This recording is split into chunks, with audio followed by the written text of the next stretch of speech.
Sorry, miss. I didn't do homework because I got possessed by the devil. Possessed by the devil. Look at my hand. Look. Devil's markings.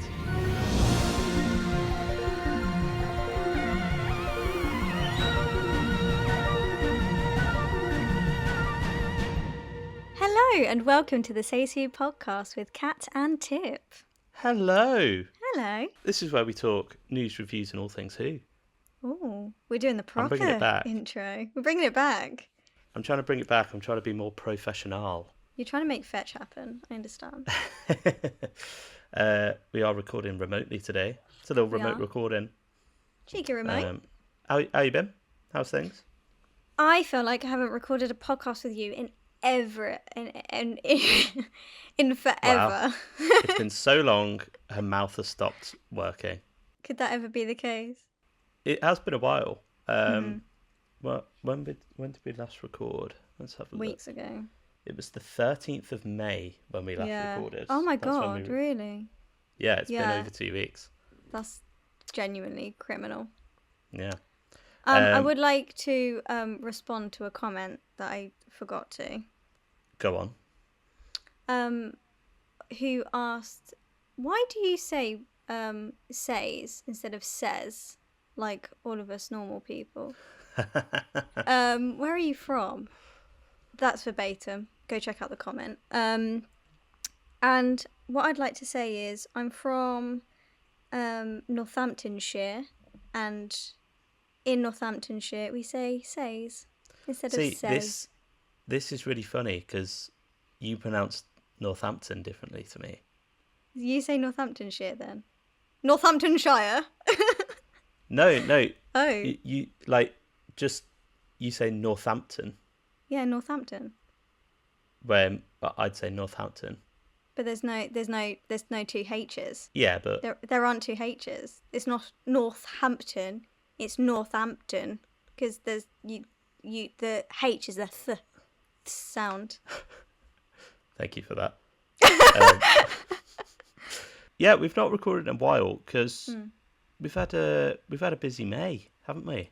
We've had an extremely busy and eventful May, haven't we? Yeah. I mean, outside of Doctor Who stuff, I went on holiday for a bit. Went to Latvia, which is a rogue holiday destination choice. But yeah, so that's why we pre-recorded a lot of last month's episodes. But also, for 2 weekends in a row, we were in London doing nerdy Doctor Who things. We were doing Doctor Who things. We were BFI-ing.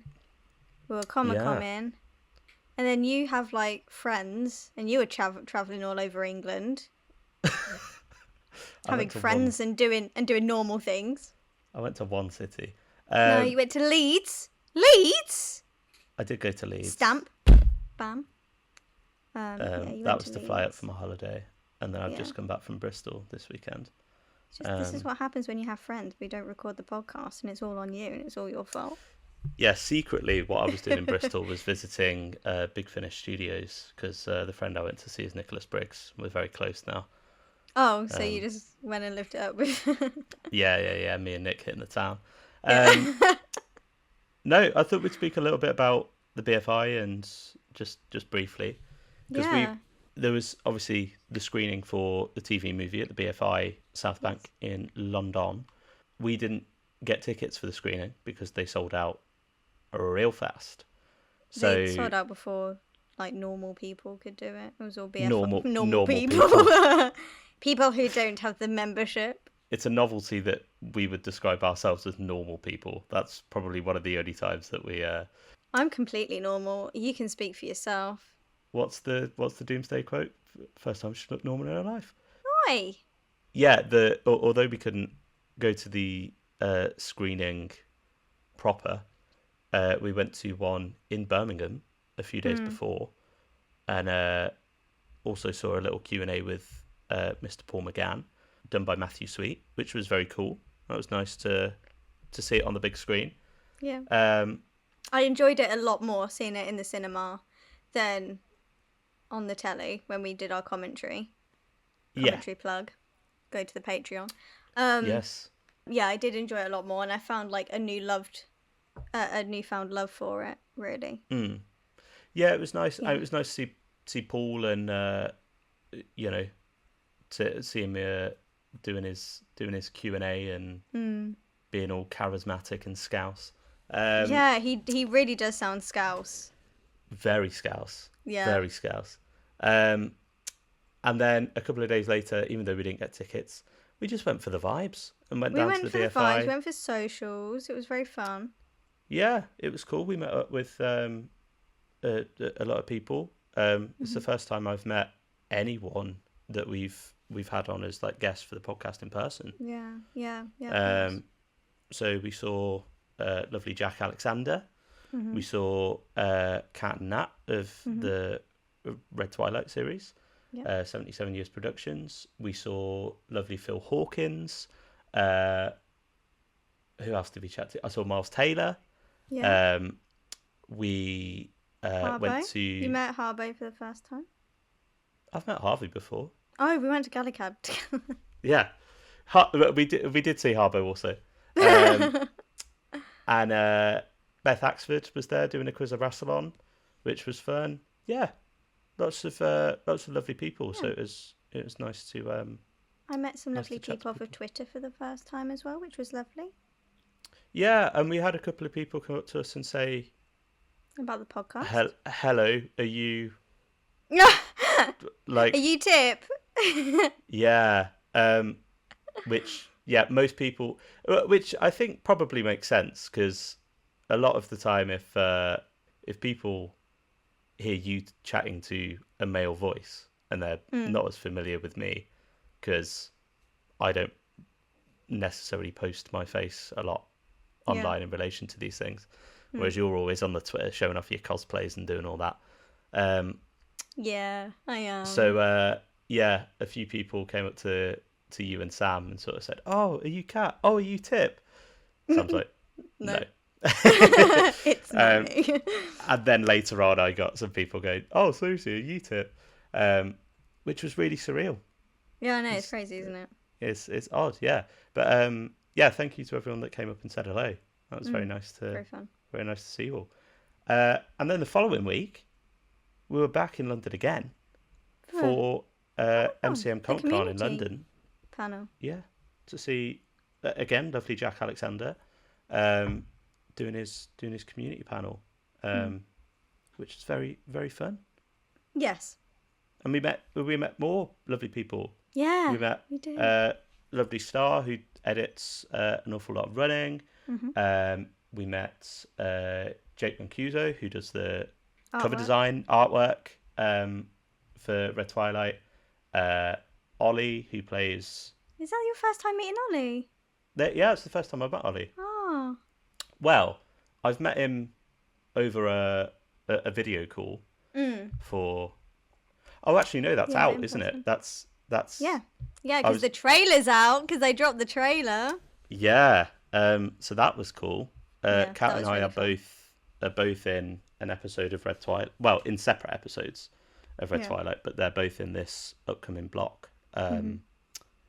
So and our clips were used in the trailer, which was really fun. Yeah, we're both in there. See if you can spot us. Yeah, I mean, you'll be able to spot Kat because she physically appears as well as. The funniest thing about that is it looks cool, and that was taken the week before. Really cool. It does look really good. It looks really good. They really knocked out the park in the trailer. The funniest thing though is you can tell how small I am because you can see where Nat took the picture because of how tall they are and how small I am. You can just tell it was taken from above, and that's not even like on purpose. It's because I'm so small. Yeah. If Nat just dropped the camera a little bit, I'd look like a normal height person, which I find really funny. I saw it pop up. I was like, oh God, I'm so small. Someone was saying to you after we did an interview that they couldn't work out if I was like 6'10". Yeah. Or if you were 4 foot nothing. And it is very much the latter. 4 foot nothing, yeah. So I look huge when we do like on screen things, yeah. It's that Sherlock thing of like where they're like, oh, you're shorter than in your photos, and he's like, I take the liberty of a very long coat and a very short friend. Yeah. um, Yeah, it's yeah, funny because every like on screen thing we do, I even sit on pillows and it's true. Yeah. you still look like a giant. um, but yeah, that was a very busy May, but it was Yeah. nice to see people and Mm. yeah, have a good chat and little catch up. Lots of lovely people in this community, so Yeah. it was fun to meet them. But that was a big old ramble up top. We've got a little bit of Without news to further cover, ado. Kat. Oh my god, we've got news as well. We got some news. Let's go. Is it the news that's going to make me angry? Because I think it might be. I don't know, possibly. It's that features, but that's not the main headline. Okay, good. There are timestamps in the description if you would like to jump around. So this came out today at time of recording, so a couple of days ago, that there's going to be some kind of announcement or press release within the next couple of weeks regarding the Christmas special. This came from a Radio 2 interview with Russell T Davies, who said, I've got the quote here, "You will get an announcement. There's a press release lumbering through the BBC, which, as you know, is like the Jurassic period. 57 people have to sign off on every single word. So I promise you, in about a week or 2 weeks, there'll be some sort of press release. And yet I can hear the gear slowing down even as I say that." So, yeah, looks like we're going to be getting some kind of update in the not too distant future. This follows some rumours and speculation that's been doing the rounds, and then I don't really know where it came from. There's a supposed leak. I do. Oh, okay. Yeah, if anyone participated in this, I do have to say I am a bit disappointed. A little bit. Go on. Because the chaos that I've been seeing on Twitter is just absolutely astounding. Mm-hmm. I believe that allegedly, this all stemmed off a YouTube video. Someone was doing a bit clickbaity saying, "Is Doctor Who really going to be here for the Christmas special or whatever?" And then that got picked up by The Sun, who used it as a credible source. Now, this person who wrote the article has been very rude about Doctor Who, or very opinionated, negatively opinionated, on Doctor Who in general and on Shooty and his era. So really use this as a good opportunity to, work everyone up. Make sure it's good old clickbait. Yeah, let's bash the show. Let's get everyone rolled up online, cause a bit of chaos. And then obviously that got picked up by another news reporter, who then said that nobody wants to be the Doctor anymore, because why would they? Which is so ridiculous. Do you know how many, and I'm not even saying this in like a slight way, like up and coming actors or actors who really want work, they would absolutely bite anyone's heads off to play the Doctor. So there's not an issue of casting and things like that. It's absolutely ridiculous. I don't think there's an issue. I don't think that's the case. Of course, However, there's not. They just wanted to have a cheap shot. I do think it's maybe not as cut and dry as like, yeah, but this is a great part. Why would an actor not want it? I think there is a lot of baggage that comes with it, and also like maybe it's not the. I imagine there'd be some actors that wouldn't want to touch it because of like a kind of reputational damage. I mean, even like Paul McGann, when we in that Q&A, was saying that there was a point where he didn't. He was like cool. the reason he didn't want to do it was because Doctor Who's not really cool, and maybe that's. I'm not saying there is no one. I was going to say, but saying they can't Doctor find Who. someone to cast the Doctor. But I think there's that's one thing within a cocktail of things, because it's okay saying, oh yeah, we found someone that wants to do it, but also if they're still trying to work out where if or when a season 3 is going to happen and all of that. That's It's different. Yeah, but sort that's of not casting, doing that's stuff with production. schedules.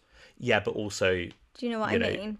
yeah, but you could cast someone that wants to do it, but then they've got to put their schedule on hold Yeah, for but an indefinite, like all of that. yeah, but I that's think different as to there's saying a lot of an actor does not want to touch Doctor Who.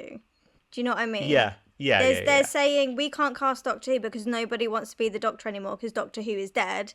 And then there's, oh, we have people that are really interested and some people that have auditioned are really great for the role. However, because of the way production's working at the minute, because of how we're trying to figure out Series 3 and who's partnering and blah, blah, blah, been some conflict issues that we're trying to iron out. They're two completely different things. Yeah, there's a lot You of know? there's a lot of elements to it, but it There's a does way very that you much could feel write. like a That's clickbaity. what I mean.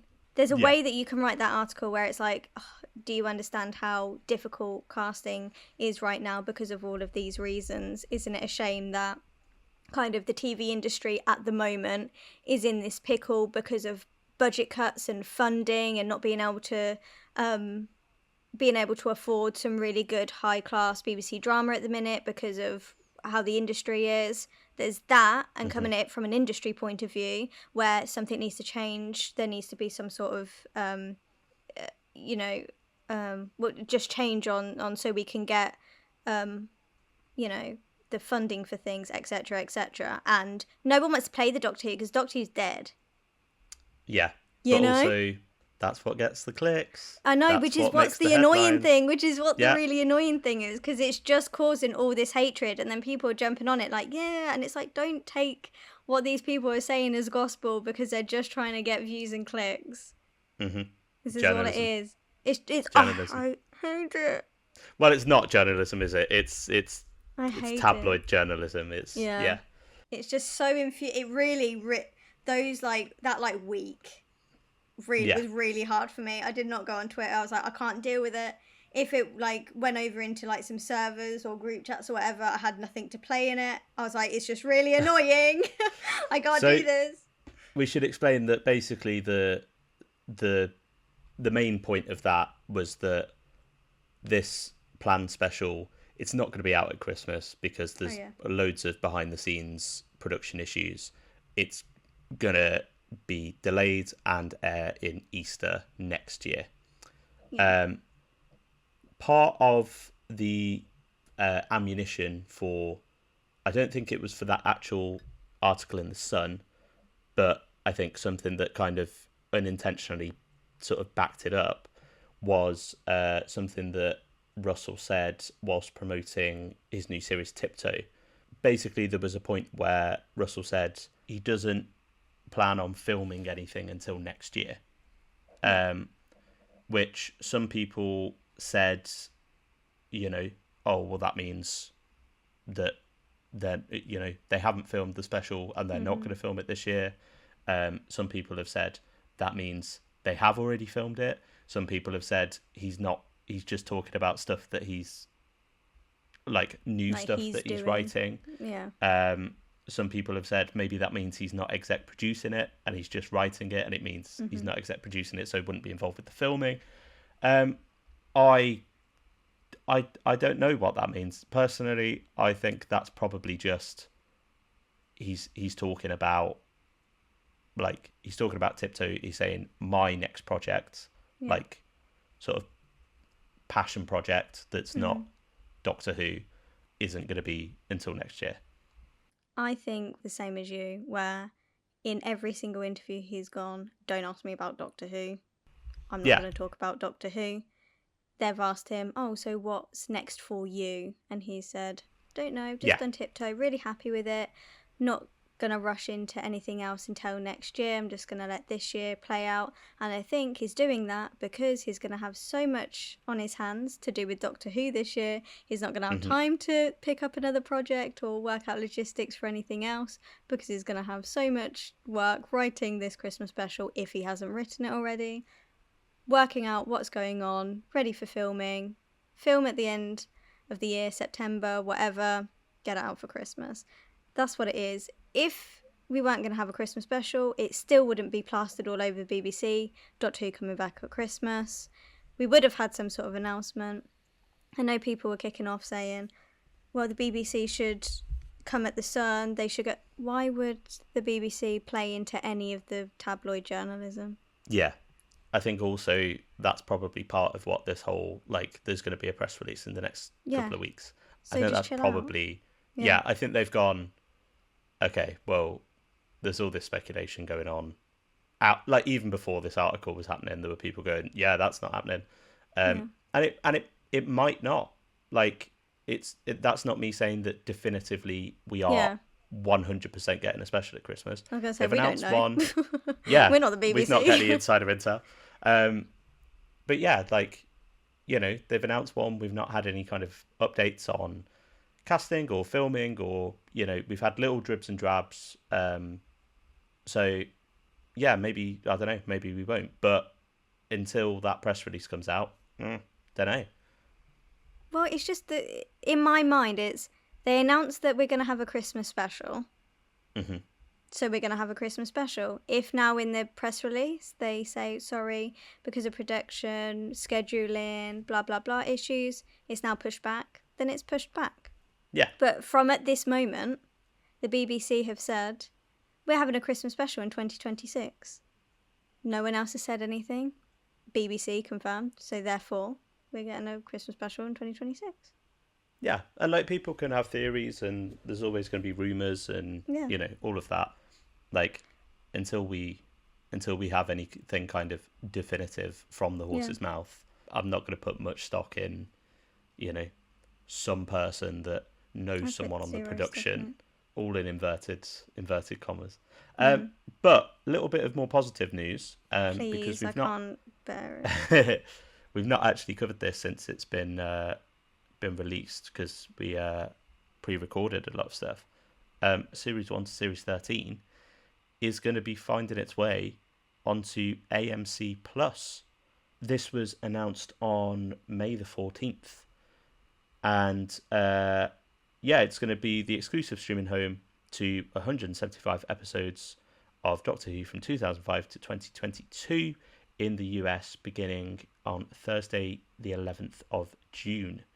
There's a quote here: Doctor Who strengthens AMC Plus's position as a destination for premium genre storytelling, curated franchises defined by iconic worlds, passionate fan bases, and enduring cultural impact. We're thrilled to welcome the universe into our home of fandoms, giving long-time fans a reason to return while inviting new audiences to discover one of television's most beloved franchises. Oh yeah, that's great for our international viewers. Yeah, so this looks like it's just in the States currently. I thought it was Australia.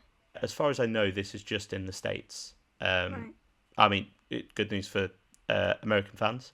It doesn't really make much of a difference to you and I, but it does, because it just means that we can get excited by people in the US being able to watch Doctor Who, and it being more, you know, accessible for people who aren't in the UK. Yeah, I mean, because this announcement came out, I did a video, like trying to watch Doctor Who in the US, like via streaming, and like having to rent or like buy through Amazon Prime or these different services, and it was a nightmare to like try and navigate. Like the whole library is just all over the place. So it'll be nice for it to just be all in one place. Bam, it's there. Like we have it on iPlayer. It's interesting that it's gone to AMC. Obviously, this was part of the leak that we did cover a few weeks back, which kind of insinuated that AMC were going to be the streamer that Bad Wolf partner with, sort of post Disney.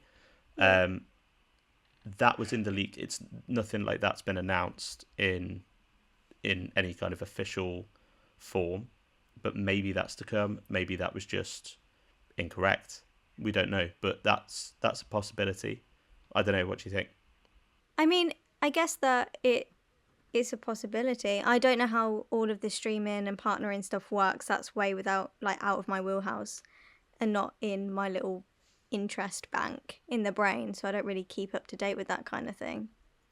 I mean, I was reading on an article today about how, you know, dire essentially the TV industry in the UK is at the moment, and because of funding, everyone kind of has to rely on like streaming services and stuff, like making partnerships and deals and things with those, so that you can Yeah. get the relevant funding to be able to make some good drama.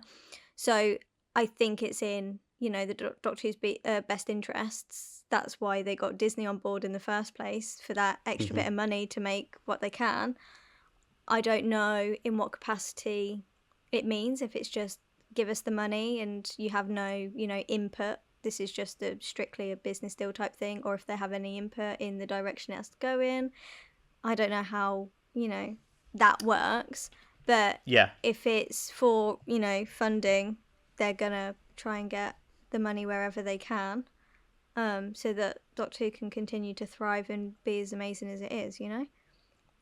Yeah, it all kind of depends on the details of the deal, if this Yeah. even is If this is even an a actual thing, deal yeah. that's happening. But yeah, I think it probably lends credence to it. Now we've had this with the back catalogue going on Yeah. AMC Plus. I think it's a strong possibility. Yeah. But yeah, maybe that will be part of this announcement that's coming. Maybe. We don't know. We don't know. Other few little bits, little dribs and drabs of news. The new Battles in Time cards have been really, obviously they had the, what was that set called, Retroduction? Reintroduction or something. Retroduction, I think it was called, which were like new versions of old cards and then a few new designs, and then they've announced this new set, Yeah. which is called the Obliterator set. They've done like a limited edition Collector's gold cards. collector's box with 36 packs in there. Yeah. At £107, which is I nearly dropped £107 on those. Jesus, no. I nearly did. The only thing that stopped me was because the differences Your bank between account. yeah.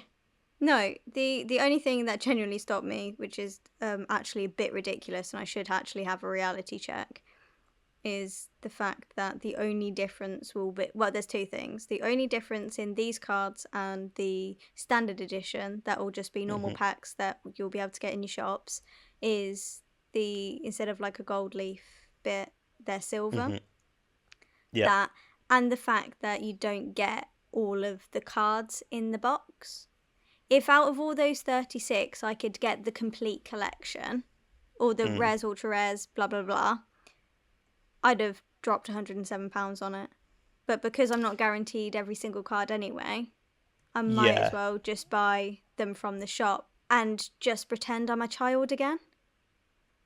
And to celebrate the ending of my week and being such a good grown up, going to my big girl job, doing my big girl things, paying all my big girl bills, I can then go every Sunday to my newsagents and buy my Doctor Who cards and sit home at my leisure and put them into my new binder. Well, for being such a good big adult. Stay tuned for that, guys. God. But you know, this is going to become a really bad addiction for me again. Yeah. I mean, because that's I want why every single card. I mean, they'd never do, like you were saying, like if this were just the complete set for 100 odd quid, they'd never do that, because even though they're making 100 quid, they can make so much more by the individual packets. And I think it's an interesting sort of strategy that they've gone for with the kind of like limited edition thing. And I think there's some like exclusive cards to that box as well, like the jumbo cards, like the big Cyber King and stuff. See, the thing is, I reckon that in a couple of years they'll be on eBay. Yeah, I mean, it all depends how well they do, because you know the original lot of Battles in Time was released in that Doctor Who golden era of Yeah. 2006 to 2008, where the show was infinitely more popular than it is now. Yeah. You couldn't move for Doctor Who merchandise, and Yeah. these were massive. Yeah. I remember going to school. We got Doctor Who traded cards banned in school Yeah, same. because everyone was just going into class doing all their swaps and stuff. No one could not English. Who needs English when I could get a Super Rose from my friend who doesn't know what it means, and I Excuse can me, swap it. I've got Refugee 2 over here that Yeah. Sorry, you don't I want Refugee too? I gotta be honest, I think I'm past collecting trading cards. No slight on anyone that Me. collects trading cards or anything. Because I've got my own stuff that I'm a sucker for a steelbook. You are. See, I have no steelbooks apart from my Spearhead from Space one. Yeah. I mean, I quite like getting books and things You've like got that. your Black Archives and your collection boxes and Exactly. Yeah. It's just I've got different niches for my stuff, but I think there was an element of the nostalgia of collecting these again, but I don't really have any interest in it. I can't lie. I've not got the money for that. neither do I, but it's gonna be my well done. You've survived another week. Go Yeah. and buy your children's card. And am I gonna sit and record myself doing my pack openings? Yes. Is anybody gonna care? No. Would you like to see some excitement from me getting Refugee 3? Because you've already got Refugee 2, but you could have Exactly. Refugee 3. But you could have Refugee 3. Yeah, I also, not to shit on these, but there's something that's kind of missing for me with the design. The fact that the names don't fit within the... Well, yeah, that's annoying. The little ellipse that they've got, yeah. No, I don't know. Just it's cool to see that they've stuck with the design elements from the old format. And they've made a couple of tweaks here and there, but generally it's very much the same set. But I don't know. I think just the design of the cards. I think there was a bit more, just stuff in the background and more interesting sort of graphic design on some of the old ones. I don't know. Maybe that's me just nitpicking. And to be honest, it doesn't really matter what I think because I'm not going to be getting them. But I'll be interested to see how these do. I have a feeling that this limited edition version is to kind of test the waters of how are these going to do. Yeah, but the price point is putting a lot of people off. Because obviously trading cards used to be £1.50 a pack, and now this works out at £3 a pack. So it's whether people are happy to pay £3 for a pack of cards, which I guess, I mean, I haven't brought packs since then, so I don't know what packs are like now. But obviously all the football cards, I mean, I went to London yesterday, and there was a whole pop-up shop, and there was a line out the door for football cards. Literally a pop-up shop, whole shop dedicated to cards. And I looked inside the window because I was, intrigued. And there was loads, boxes and boxes and boxes of all these football cards. And I was like, this is insane. Literally a line out the door waiting for the store to open, ready to go and get their football cards. And obviously everyone is so obsessed with all the Pokemon cards and all the stuff that they're doing there. There is a market for cards still. It's just whether there's a market for Doctor Who cards and how much people are willing to pay. I think this is going to be a little bit more like the way that Character have gone with the action figures, and it's going to be more catered to the collector's market rather than kids. I guess that's where all their money is at the minute, maybe. It's a viable market, but I've just had a look. It looks like your Pokemon cards packs are somewhere between £4 and £8. Oh, yeah. I couldn't afford to do that every week. Well, it's also, there's only 6 cards in a pack. There used to be more, right? Yeah, I think it used to be 9. but obviously Oh, that'll depend on how much they oh. are and whatever. But I hope we'll they're not see. £3 for 6 cards, because I'll be a bit upset about that. We'll see how that goes. Yeah. Last little bit of news. Mm. The story and the engine from last season, written Yeah. by Anura Alarms, has been nominated for a Hugo Award. Amazing. No way. hmm in the category of Best Dramatic Presentation Short Form. I love that. And so it Yeah, should. It's an absolutely fantastic episode. yeah, One of the it's my strongest of favourite last season. Yeah, of the last series. So yeah, I thought that was quite cool. that is Um, really cool. I hope it it's wins it. Yeah, it's going up against. I think it's going up against an episode of Severance, which is quite big. Right. I can't remember off the top of my head what else has been nominated. Mm. But it's awesome that been The nominated. nominated. Yeah, absolutely. I'm glad it's getting its dues, and it Yeah, feels like a absolutely. very different It flavor of sci-fi. Yeah. Lux and the story and the engine, they were the most experimental and freshest ideas out of last mm, series, 100%. And I think yeah, the story and the engine should absolutely be winning awards, or at yeah, least getting nominated for awards, 100%. and I think it's cool that it's you know an episode that is by a black writer that is set in Africa with a cast entirely comprised of people of color, Hmm. like very much ingrained in the themes and concepts of African storytelling and African culture and Yeah. all of that. Like I think that's really cool to have it sort of recognized. A Yeah. very cool achievement and well deserved. There we go. That is the news. Who's news? Says Who's news? who's news? Says who's new news. Oh God. Anyway. So shall we get into our main topic today, young Yeah. cat? I think it's about time we get into our main topic. I think so. After me saying, "Oh, we've got a little bit of news," We've got a little bit of news an hour later. we did have only minuscule amounts of news. We just We haven't, yeah, but we haven't chatted. it's We true. haven't spoken about it at all. So it's not like this is just a fresh convo for us. So strap in for a 3-hour episode of the podcast, guys. Probably. So this week marks the 20th anniversary of The Impossible Planet. First of a two-part story, The Satan Pit. concluded by the Satan Pit. Um, Written by Matt Jones, directed by James Strong, starring David Tennant, Billy Piper, and a very good ensemble cast who we will come to. Yeah, it's Docky Who versus the Devil.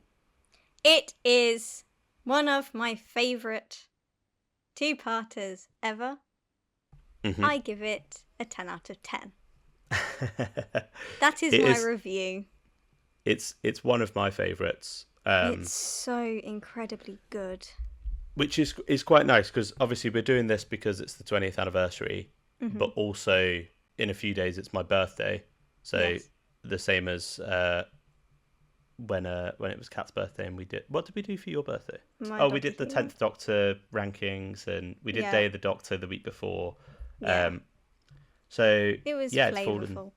it's fallen quite nicely because this is one of my faves. Yeah, Impossible Planet and the Satan Pit. I mean, you've kind of alluded to it up top, but what were your thoughts? It's really You- funny because I'm not really a base under siege kind of gal. However, it's just like 42 though, because again, I was gonna say they don't come close. I really, really like 42. I do think Yeah, The but they Impossible don't Planet come and the close. Satan, but they don't come close. However, I'm not a base under siege kind of gal. They She has don't. not sieged any bases in her time. I She haven't, and I resents don't. that accusation. Take it back. Whoever said it, I'm coming for you. To siege your Ha- base. I mean, To siege your to siege your I don't do that. However, this based on a sea story, I really, really TARDIS bleep with it. I do think the fact that I love like horror, and this is like based under siege horror with the devil, with some really, really interesting concepts, some really, really cracking dialogue, Like, Matt Jones was just like, his pen was on fire writing this. He was like, oh, ow, I've burnt my fingers, because it's just so damn hot. Well, we'll talk a little bit about that, because there's some not debate, but this is in the writer's tale. Russell says that obviously he does rewrites and stuff on all of the scripts. He regrets not putting his name to this one because of how much that he wrote on it. Yeah. So okay, Russell T Davies scorched his fingers with how hot he rewrote this.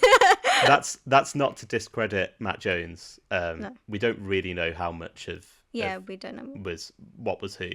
The writing team scorched their fingers. Nice. Whoever bloody wrote it. Whoever wrote it. Third degree burns on their fingertips. And my fingers were absolutely on fire. I think it's a really interesting. I mean, I know we've spoken before about how Series 2 kind of gets a little bit more experimental, and they, stories like Love and Monsters, I don't think you'd ever have in Series 1. Yeah. Both because, you've not kind of got to that point narratively, and that you can do that with the characters, and that's a very sort of cohesive arc. Yeah. But also, just that feels like quite a risk. Episode. Yeah. For the first series of something. Yeah, but I think to a certain extent, so is this, because you're taking the Based on Siege sort of format and formula, but I was thinking this yesterday when I was watching it. It's a bit of a twist on the bus formula, because it's not just there's monsters trying to get on the ship or station or whatever. It's got, as you say, these really sort of deep, interesting themes going on there about religion and faith and theology and the supernatural and all of these things, and like the fantasy versus science, and there's loads of really cool stuff that it's playing with, and I think that's maybe what elevates it. From, because this isn't your grandpappy's Based on Siege story. You know what I mean? This is not your Wheel in Space. No. I mean, where do you want to start? Before we start, can I just say one thing? Go on. I love that this is the introduction we get to the Ood. Okay, so we're starting with the Ood. Yeah, okay. Fine, let's start with the Ood. I really like the concept of the Ood. And I think it's really interesting, Rose's reaction to it as well, having this kind of slave race and the humans being like, yeah, they love it. This is kind of what they're born and bred for. And then having this kind of submissive slave race be taken over by the devil, and there's the imagery of the Ood with their red eyes coming at it's just terrifying, like genuinely really terrifying. And there's something that really hits your empathy and your sympathy, seeing them be taken over by this evil entity. There's just so many layers to their poor characters, where you just want to give them a hug and say everything's going to be okay. But it also brings one of my favourite moments, like when Rose is at getting food from them, and when the Ood's like, what does it say? Something like the beast and his armies will rise from the pit and make war against God. That. And his little tap his little box. And he's like, sorry. Yeah, the little sphere. Sorry, did I say that? Sorry, who said that? Who said that? That wasn't me.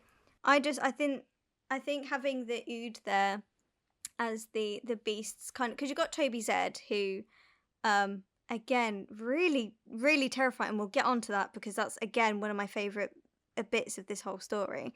But you have, the beast kind of infiltrate through Toby Zed, but they don't really know that. They think that the attack on the base of the Ood So it's kind of like a look here while I get on with my antics over here.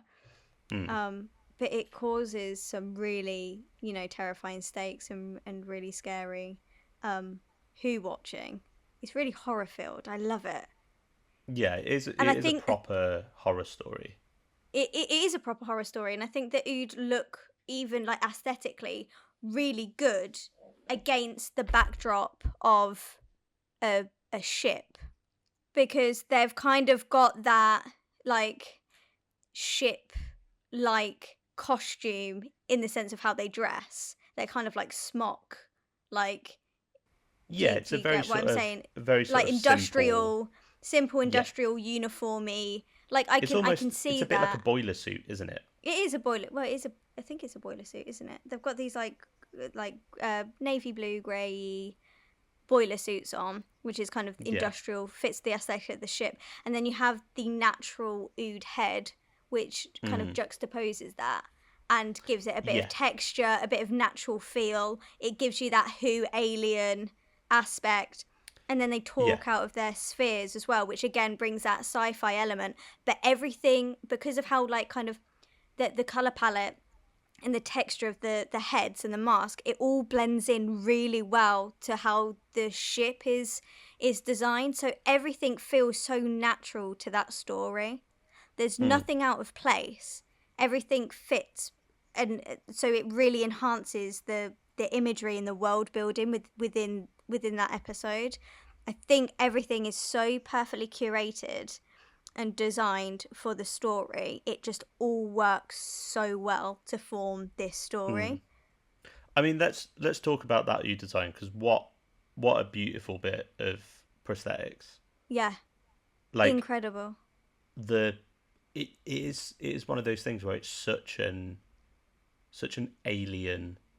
Yeah, alien design. Do you know what I it's a mean? squid face, isn't it? You got tentacle. Yeah, You when you think of like an alien, you've got that kind of like, if you think of a basic alien, if you think of what you grown up, you like Martian design, that kind of like, it your follows little that green man. shape. Your little green men, you've got that kind of like oval Yeah, head, and then it kind of meets down, so it's a bit like a curved cone. So that's kind of the silhouette that they kind of trace, but made it so like, I don't know, there's something about having that kind of like sea like marine squid tentacle, but it's not quite the right colours because the colour palette fits the the scene that it is like, and it's almost kind of like human as well, like fleshy. Yeah, skin, those sort of fleshy. flesh tones. Yeah, Yeah, it lends itself, doesn't it? but yeah, it has It's, got that sort of squid like sort of yeah, sea creature. You know, with tentacle. the what they call the fronds or the Yeah. yeah, whatever you're calling their little wiggly bits.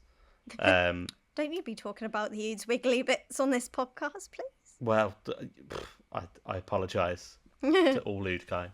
Um, Yeah. but yeah, I think they're such a great. They're another one that the design has really like it's stuck. Like I think Yeah. it's aged well. Yeah.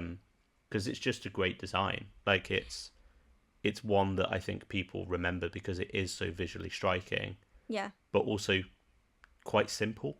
Yeah.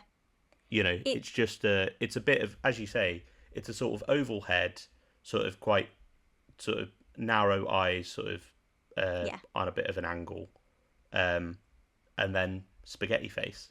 Like, Spaghetti exactly. Yeah. do you know what I mean? And that's so cool for kids watching, because how many kids that were Doctor Who fans ate spaghetti bolognese and let it hang out of their mouth and been like, "Oh, I'm an ood." Like, All of us. you know, At school, um, people would walk around wearing the Ood mask out of the Doctor Who Adventures magazine thing, yeah. because that was Or one of the even cutouts. just putting their face in front of their Yeah. mouth and like dangling their fingers. Like, yeah, it's such a cool little design, and I think it It's works really well because you've got that juxtaposition of them looking really freaky, but also then that they're they're not evil. no, they're a submissive race. they're these like placid, Yeah. you know, um, race that want to help, but Yeah. also you then get to have your cake and eat it by having them be possessed, Yeah. and then the freaky, weird looking Red aliens eye. get to be monsters. Yeah. And how wonderful is it just making their eyes red? They don't have to do any body transformations. And it's a nice little beat, the whole idea of a slave race Hmm. that sort of offer themselves, and it doesn't really get fully explored here because there's not No really the time time to to do do it. it within the story. And you could maybe argue that that's a a negative against this story because it kind of sets something up that it doesn't fully explore. But then you do get, obviously, a couple of series later, you get Planet of the Ood that, And that's a full ood story. yeah, that And fully explores that heartbreaking. idea. And I Yeah. appreciate that they came back to it and kind Yeah. of reference that because it's also a good idea. I do quite like the sort of moral greys in this, that you know, these characters that we, for all intents and purposes, like care about and like, like Danny and Scooty, Yeah. when they're chatting to Rose and they're kind of like, oh, here she goes, oh, you can't have slaves and whatever. And Yeah. obviously that sounds, we're on Rose's side, we're like, yeah, of course you can't Yeah. have Of slaves, course. like that's Yeah. horrific. But the argument of, oh, they offer themselves, like if we're doing them a favor, like Yeah. they'd pine away Because and they just, die. I was going to say they just hide away and die. So what, do we um let them die or do we let them be a part of us? Yeah. I think there's an interesting sort of moral dilemma. Obviously that kind of gets sort of retconned with Planet of the Ood, where Yeah. it's explained that, like, no, of course they're not a natural slave race, like they're colonized and lobotomized and sold as a product. Yeah. um and it's this big corporate scheme, Mm. which I think is yeah. I don't want to say it's like it undoes some of the interesting stuff that this story does, because I do think that's obviously a very solid message. Mm-hmm. But I do kind of like I don't know, the question mark over, like, it's not black and white. Like, what if there were such thing as a race that are literally have evolved to serve Mm. and be slaves? I think there's an interesting sort of story in there. Yeah. Obviously, it doesn't get massively touched on, and But they do a great job of introducing the Ood and making us care and fall in love with them because of how cute and brilliant and wonderful they are, to then yeah, completely turn them evil, which we then have empathy for because it's not their fault and they're being possessed by this, but yeah, then also showing their value in the fact that mm, they all just die and they're all very happy to just get rid of them. yeah, Like, not happy as in like, yay, we're killing them, but like they don't think twice about completely obliterating them to save yeah, themselves. yeah, So absolutely, that's also another very interesting point on how, because they are a slave race and treated as a slave race, regardless of if they're born or bred into it, they're also, their lives are disposable. yeah. Also, their They're lives are less value disposable. than They're the less human valued crew. than theirs. So there's something interesting in that as well, as he can Mm, go on and say to Rose, yeah, we're doing them a favour, here she goes, blah, blah, blah. But also, even though you're doing them a favour, you're not really treating them as one of your own. yeah, Because yeah, you'd work a lot harder to save your friend that sat next to you than you are to save the Ood that's in front of you as well. So yeah, yeah. there's some interesting grey and interesting dynamics within the character of the Ood, 100%. Mm. And I think it's, yeah, they are kind of perfect because they do become sort of blank canvases to be, well, they become an army, don't they? They Yeah, become the Legion of the Beast, and yeah. they're sort of his foot soldiers, Hmm. um, which, yeah, as you say, make their eyes glow red, and it's like, oh no, they're they're scary now. Like they're properly. Yeah, they're really scary now. Yeah, I think it's a cool. What do you think of that cliffhanger? Not the cliffhanger, the cold open with them sort of honing in on the Doctor and Rose that we must feed. We must feed. We must feed you if you are hungry. Love it. I love it. I remember watching it and going, oh my god, they're dead. Oh my god, they're dead already. And it's the first 2 seconds of like the intro. I was like, that's it. And then we must feed you if you are hungry. And I was like, oh. Vocal stim. Major vocal stim on the playground. Genuinely. I mean, the actor that voices the Ood, Silas Carson. I mean, that sort of very calming. The voice, yeah. You know. But I think that makes it all the creepier when they're delivering lines. Like you said, the beast will rise from the pit. And like, it's like so hearing a child say it. It's that innocence, isn't it? It's playing on the innocent thing where when things are said by a child, they're said calmly, they're said politely and directly without any kind of anger or aggression. There's no threat. Yeah, nothing. It's just, we must feed. We must feed. And the way he says it as well, there's something about the Ood's voice that when you hear it, you say, that's an Ood.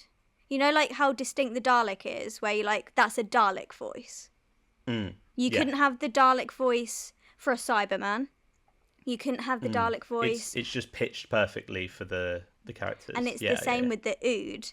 It's almost, because I like equate words to objects and things, like their voice sounds like. Oh, you think the Ood are objects, are you? Yeah. Wow. Absolutely slap. She's just as bad as them. Yeah, shut up. When I hear the Ood's voice, like how they sound in my brain is like a replica of like the squidginess of their head and like the colour of their heads and tentacles. Like that's how their voice sounds to me, and it just pitches perfectly for the Ood. Like a weird sort of Ood version of synesthesia. Do you know? That's right. That's just what I'm saying. Anyway. Let's talk a little bit about the crew. Because I think this is one of the most well characterized and ensembles of the show. Yeah. I feel like I know every one of them. Yeah, apart from the 2 security guards that don't get any lines, but everyone else is like really, really well characterized. I mean, it helps that the cast is just on fire anyway. Phenomenal.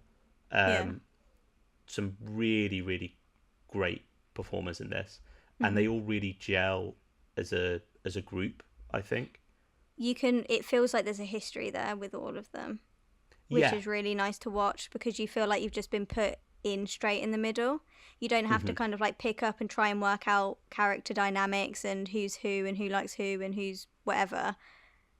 In this, you're plonked straight in the middle, and you know exactly who everyone is and what their relationships are with each other, which is really nice. And all their personalities and all their characters feel really like well-rounded, really fleshed out. The actors know what they're doing with them, how they're playing them, which really helps us get on board as well, because we're in the shoes of the Doctor and Rose. So, I think it's quite refreshing as well, because you get the who the hell are you? How are you here? But they don't like assume that they're against them or that they're going to be trouble. They kind of just go, "How are you two here? Bloody hell, that's weird." Anyway, we've got earthquakes going on, and we've lost this part of, like, it's almost like I've not even got time to think about where you came from or how you're even here.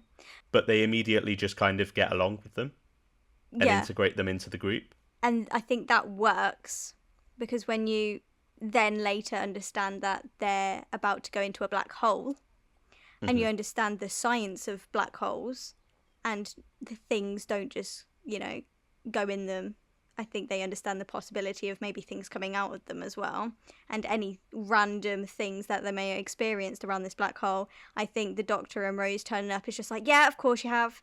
Right, well, we're trying to stop us getting sucked into this black hole, so if you could either help us or just go about your business, that would be absolutely great, thank you. Well, because they're not getting sucked in, are they? Like they're just orbiting it, and that's the Yeah, but that's the implication not that they don't want to fall into it.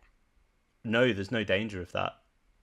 So they think Oh, because they're like I always have been on the understanding that they were trying to get away from the black hole.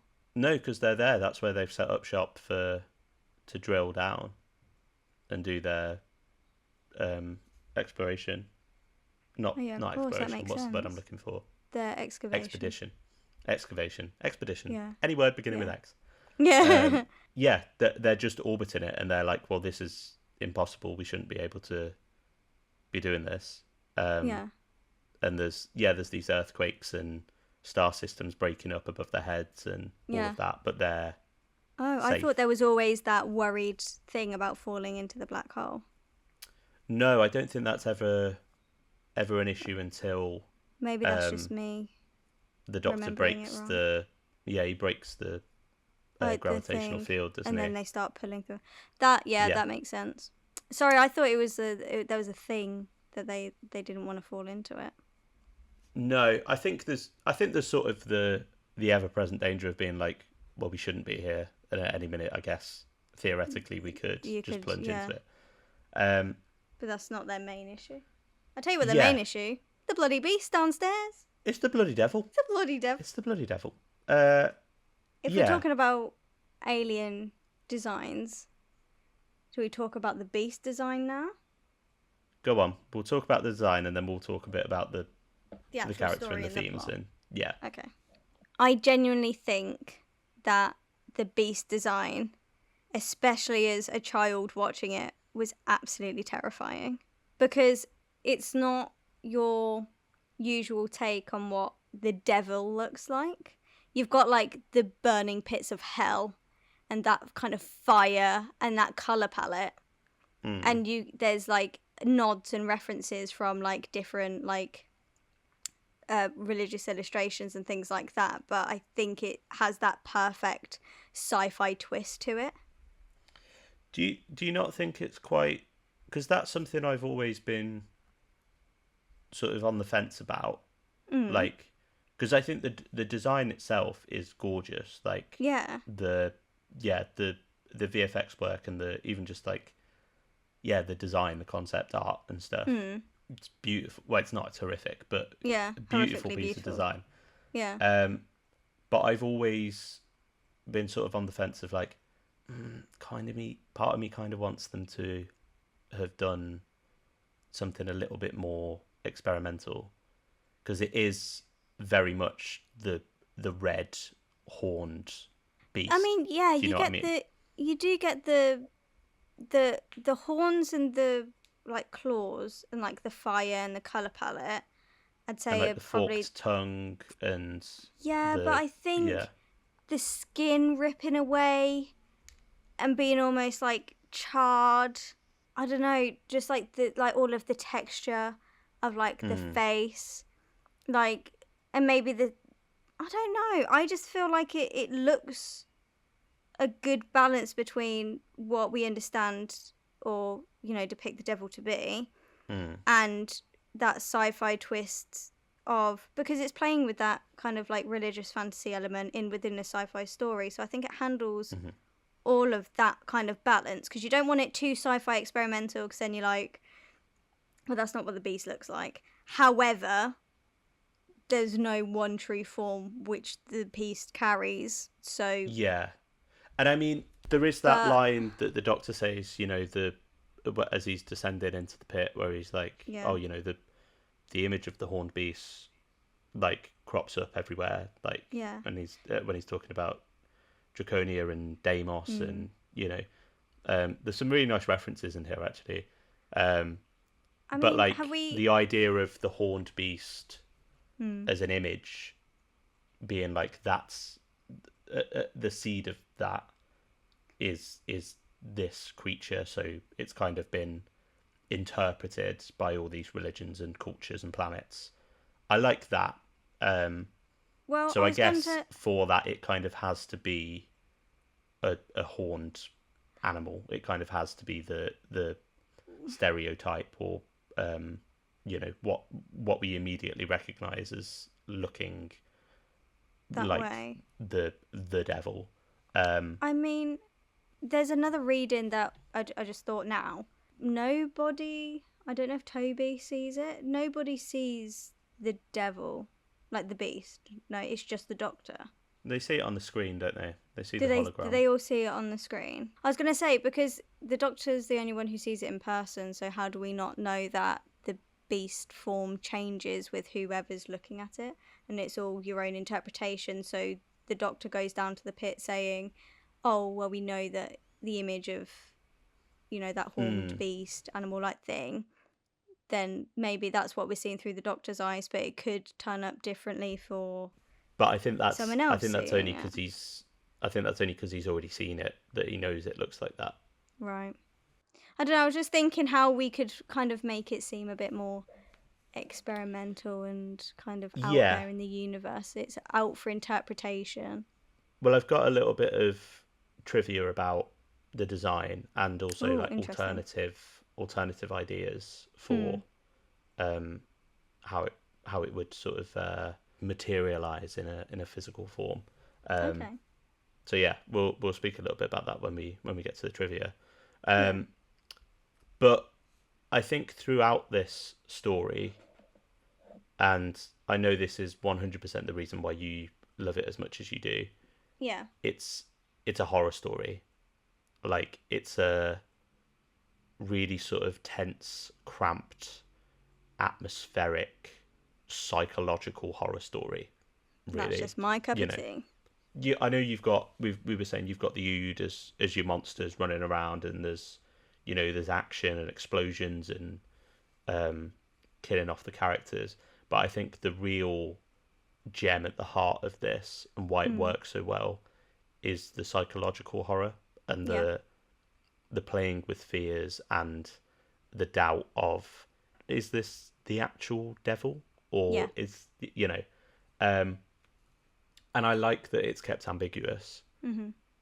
I like that you never get an answer to it, because I think as soon as you do, it ruins it. I Yeah. think it's interesting to pit the Doctor up against this kind of a villain, Yeah. especially because you know this.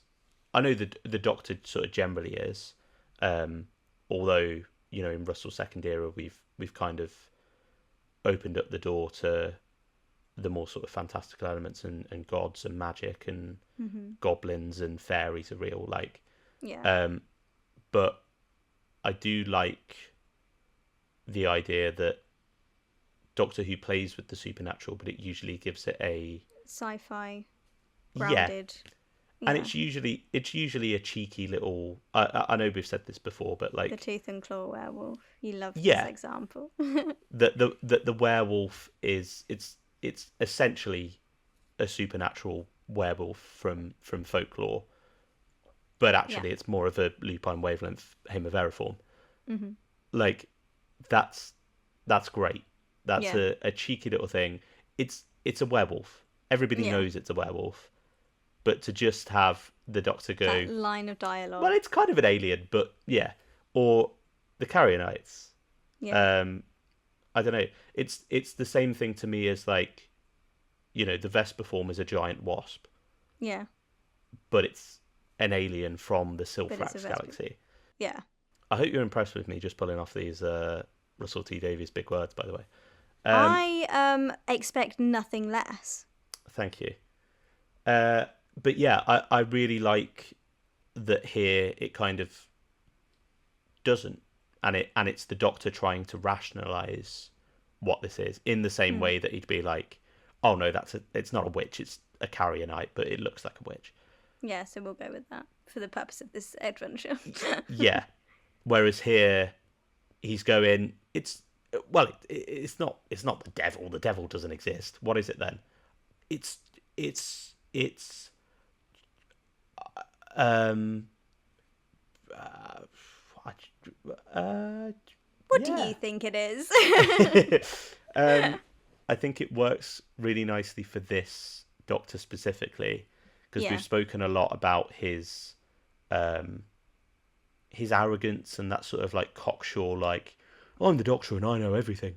Mm-hmm. Um, and to throw him into a story where he's not actually in control. He's not got a clue No. what this is and what's going on.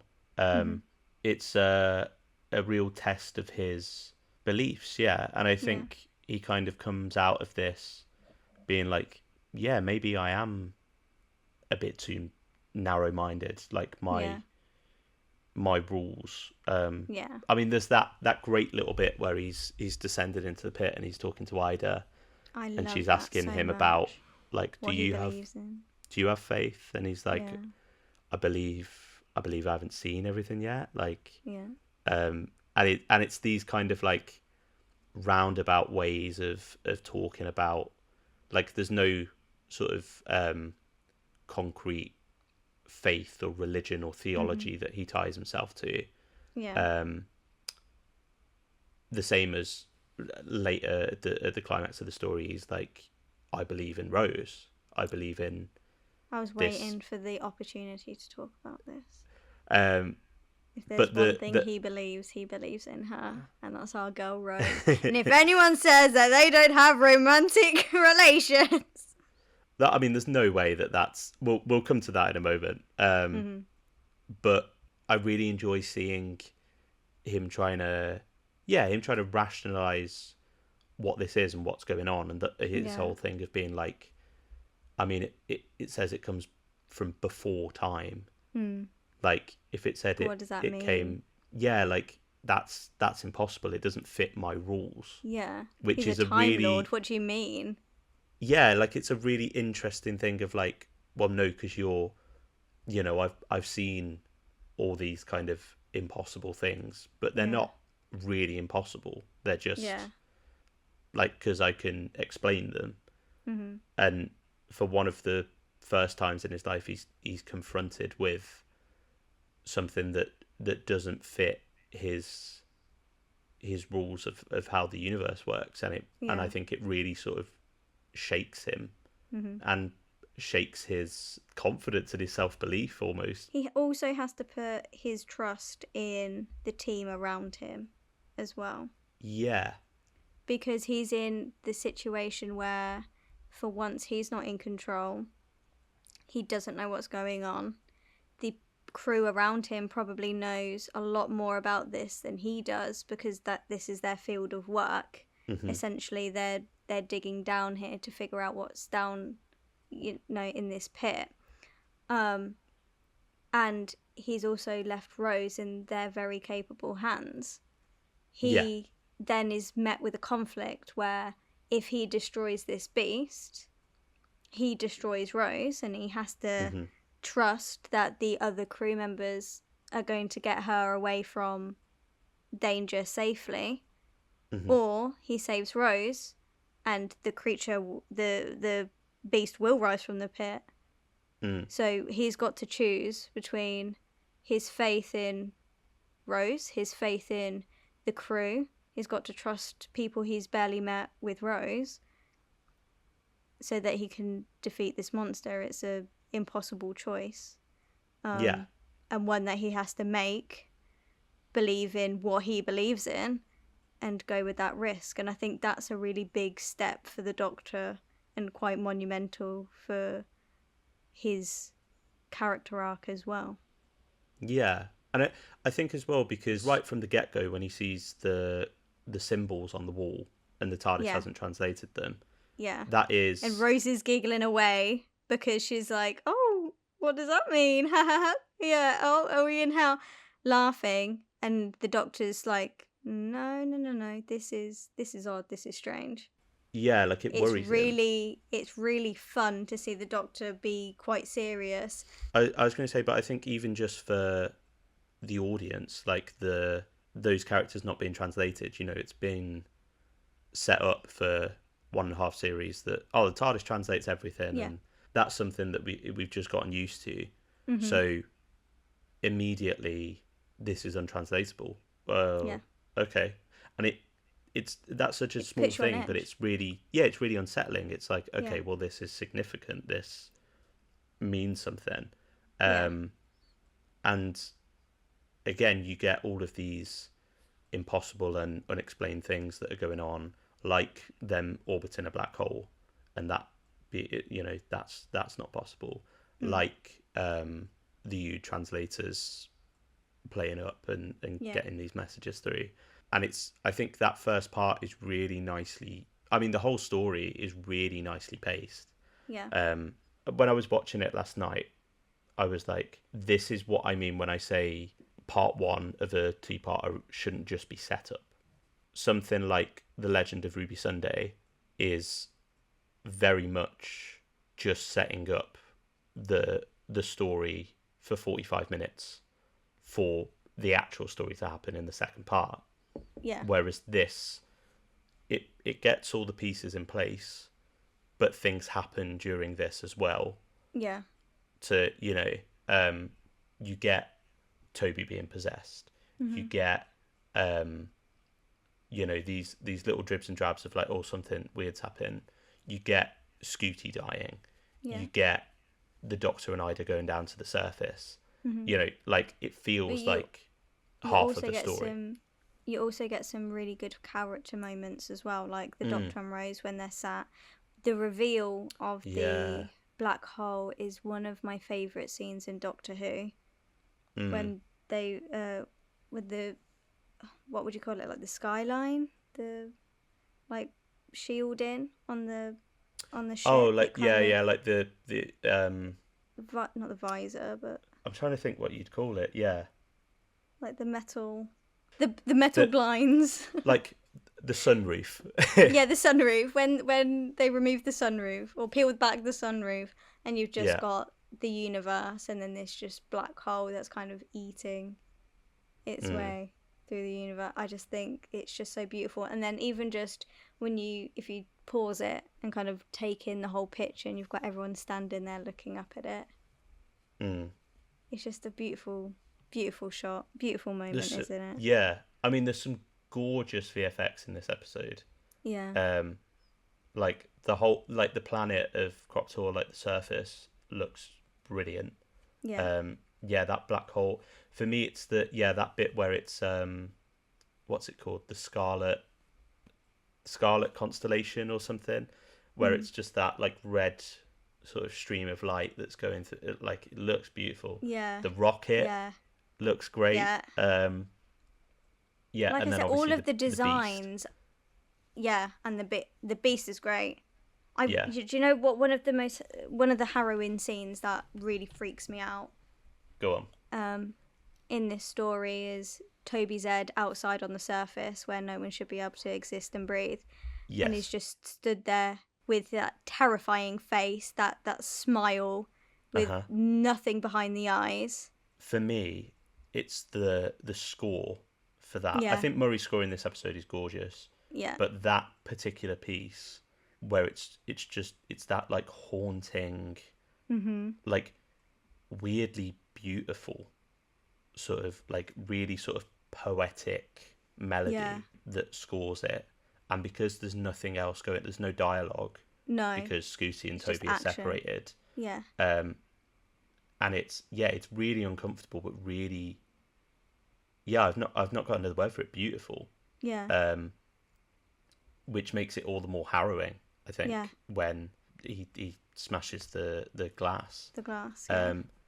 But again, it's one of those things where it's like, that's inexplicable. Like, there's how is that possible? Yeah. And it's never explained. No. Like, it's never, you never get a. Well, they never know that he's the reason that happened. No. Yeah, that never gets. I think it's assumed that Scooty's died because of the Beast, probably later on. But then also they've had that earthquake and they're sort of saying, oh, we can't find her, maybe she's unconscious or whatever. Yeah. For all they know, they had that earthquake body. because the shield failed and she was sucked out, and she had But that shot of her floating in space just into the black hole, Yeah. like, again, weirdly beautiful. Yeah, really upsetting. And I think it's given a lot of weight, like, them all scrambling to find her, and then just the Doctor, I found her, and their reactions of like, oh my god. They really cared about her, and they are a little family there, aren't they? Yeah. And it's given its moment. They Yeah. have their moments to sort of mourn her. Mm. Like, it's given the significance that it Yeah. needs. But also it just goes to build in that atmosphere and that kind of doom laden, like, something's bubbling underneath the surface, Yeah. and we're just getting little glimpses of it, literally bubbling under the surface. There's some great bits of dialogue in here. That's another thing that made me think of the Legend of Ruby Sunday comparison, because again, I think Russell does that almost biblical prophecy talk. He's just got a knack for it.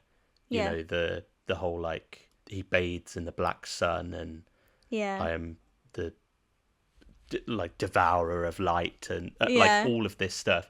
Like, It's the drama. It's the drama. yeah, and it could like so easily veer into melodrama. Yeah. But I think it's taken at face value, like it's treated with sincerity Yeah. by all of the cast. Yeah. And I think, Which then stops it becoming melodramatic and a more serious piece of dialogue that is suspense driven. And having it delivered by Gabriel Wolfe, yes, he did it with Sutek. He can do it with the Beast. What a voice. Just yeah, so good.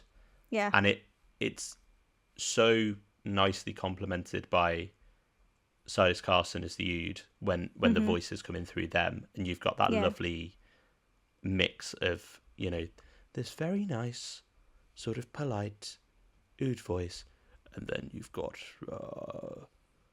this. You went a bit Aussie then. And then you've got this bloody voice like. Yeah. That's what it sounded like. Oh, I got a bit Bryden. Oh, I'm the bloody devil, mate. Bryden Kelly's the devil.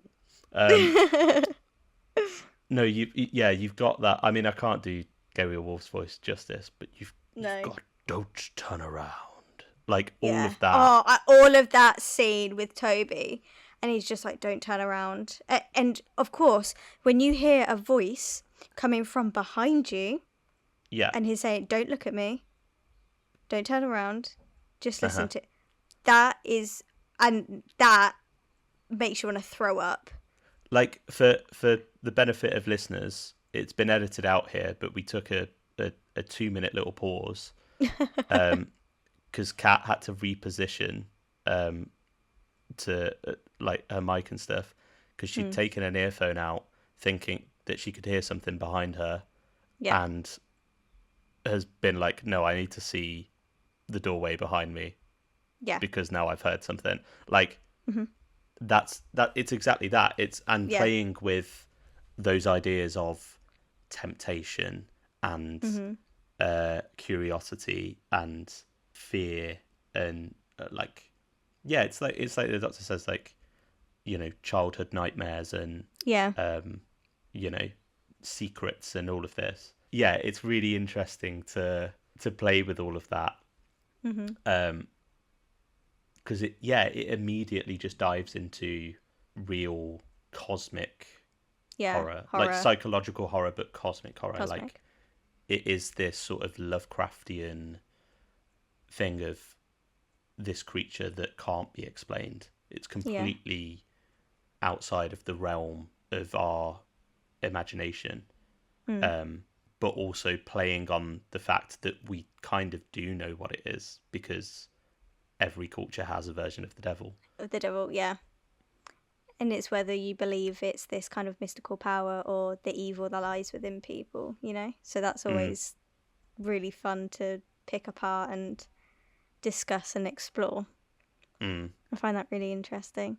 I also really, really love, and this is one of the things that really grounds it and kind of amps up that horror aspect or cosmic horror aspect, is it happening to the ship's archaeologist, and he has been working on this piece and has been trying to understand and figure out what language this is and date it back to and try to make sense of it, and in doing so becomes possessed by the devil. Yeah. And the inscriptions or like the symbols burning into his skin and becoming and appearing on his face. I mean, again, the kind of iconography, kind of like what we were saying about the Yud on the playground at school. People were drawing these little symbols on their hands, all over their legs, on their arms and stuff. There was a point where I know in one class they had to start writing with pencils because everyone was just drawing symbols on themselves, because in Doctor Who, Toby Z had symbols. That's and people were just drawing on themselves and stuff. Like, imagine you had an Ofsted inspection that day and it's like, and all these kids, there's a satanic cult in this class. Yeah, because people were just drawing like all bits on their skin and be like, I'm sorry, I've been possessed. It's just like things like that. Sorry, miss, I didn't do homework because I got possessed by the devil. I was possessed by the devil. Look at my hand. Look. Devil's markings. But just things like that, like that's such a wonderful thing for kids to come out and start doing that out of a Doctor Who episode. But also it's completely it's really terrifying. The imagination. Yeah. But I think that's what a good Doctor Who episode does, like isn't it? A good Doctor Who episode, but also like a good scare. Yeah. I think that's part of how children cope with it. I think that's why they like monsters, you know. Yeah. Like kids the are scared empty child. of the Daleks. Yeah. Kids are scared of the empty child or the Daleks or the Cybermen.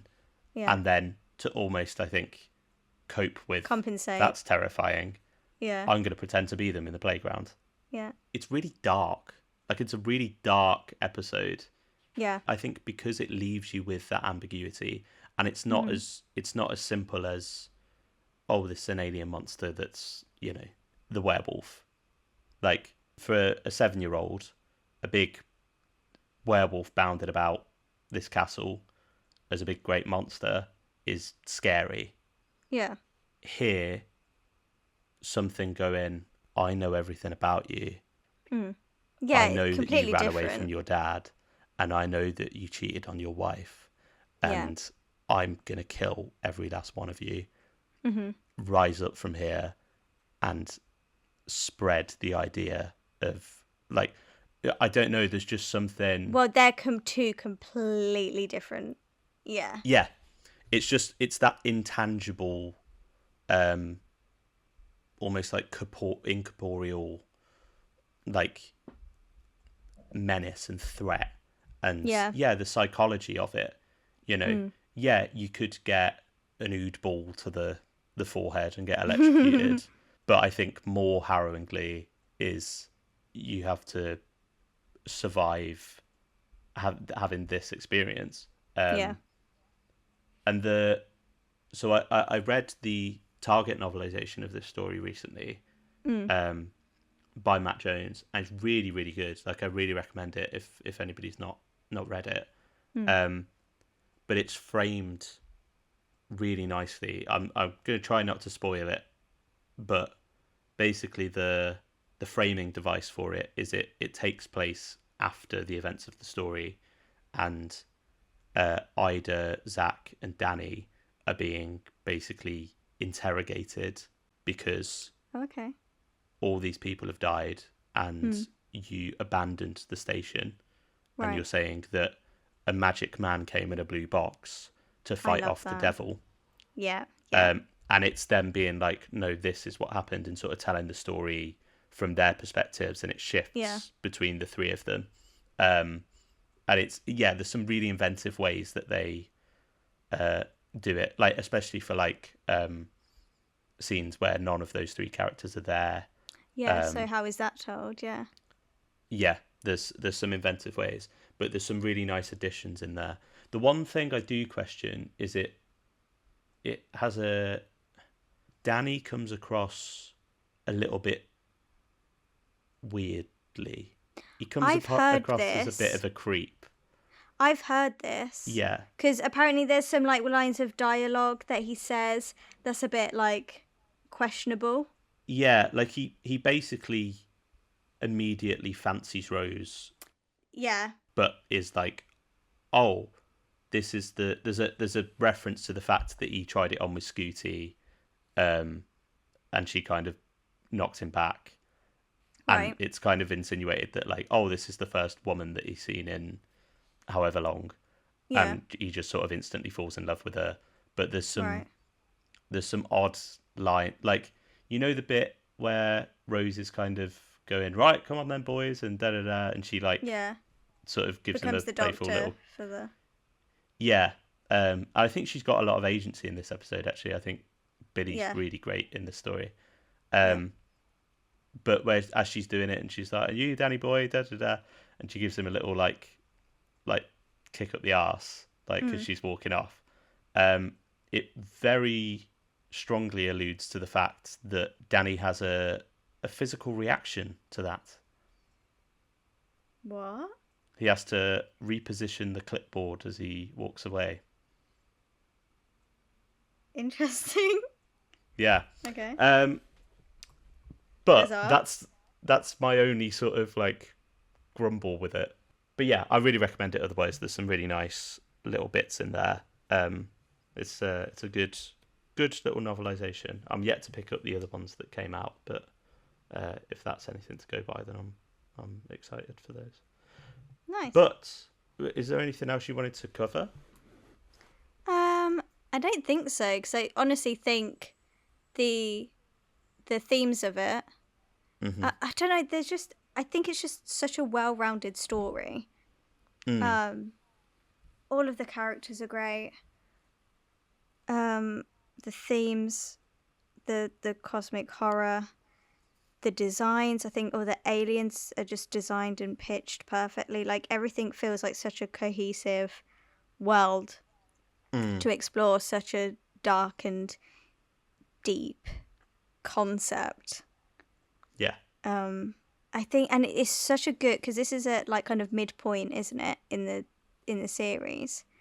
So yeah, it's sort of like the start of the second half. Yeah, so we've had all like kind of character development, character arc,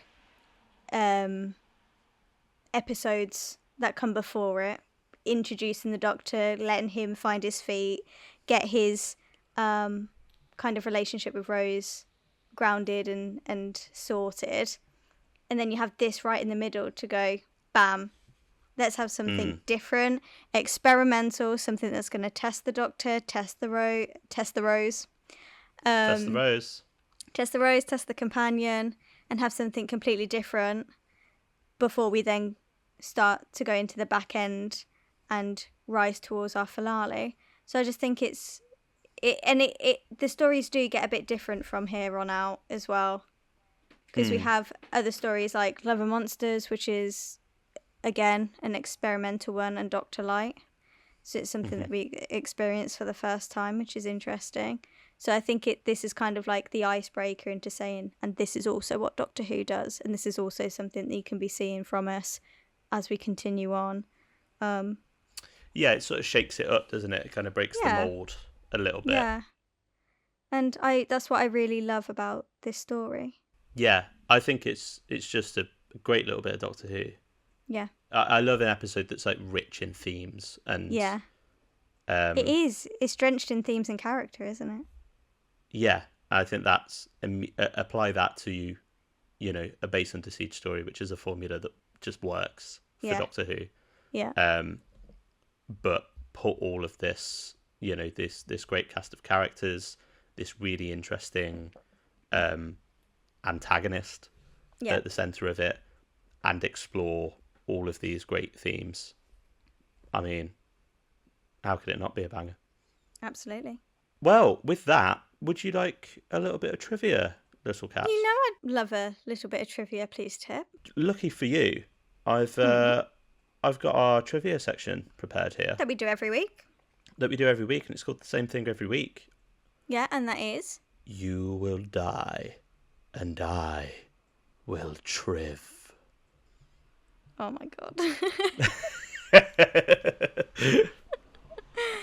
Yeah, that's what we call it. That's what we every call it. week.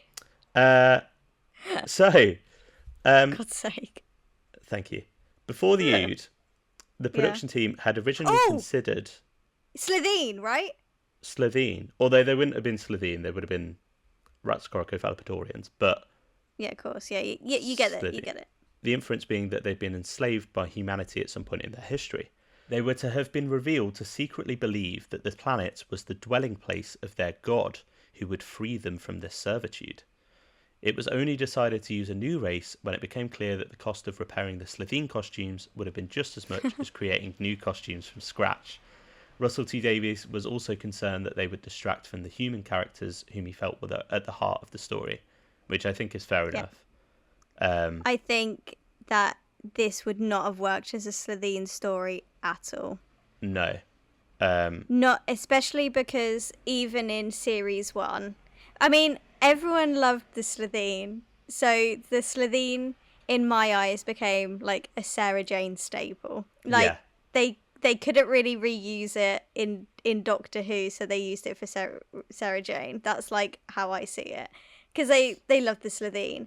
I think they didn't set up any of this kind of thing in like series 1 with the Slitheen. Like what we learnt from them, I would not believe in a second that they could ever become a submissive race in any way, shape or form, especially to humans, and that they had a god buried under... No, like that does not fit. Part of the tragedy of the Ood is that they're not complicit, you know.